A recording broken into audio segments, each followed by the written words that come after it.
These are all the updates for the holidays on the Disney cruise ship, the Disney Dream. The atrium is beautifully decorated with lights, garland, and a giant Christmas tree in the corner.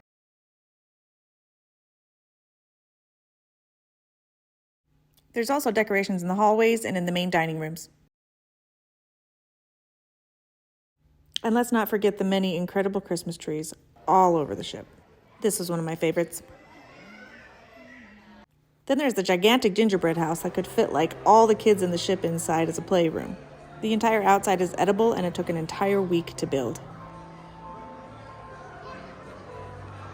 Then there's the entertainment. There was an entire Christmas show, carolers, as well as musicians playing throughout the day.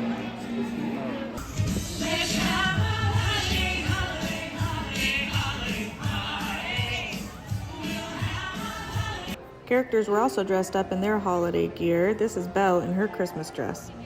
The cast members also had holiday attire throughout the ship. And last but not least, people would hang up these kinds of things outside their doors where you could just go and pick a little Christmas gift, or you could do a gift exchange. People would just hang little gifts on other people's doors. It was awesome. Thanks for watching. Please consider subscribing if you like what you see.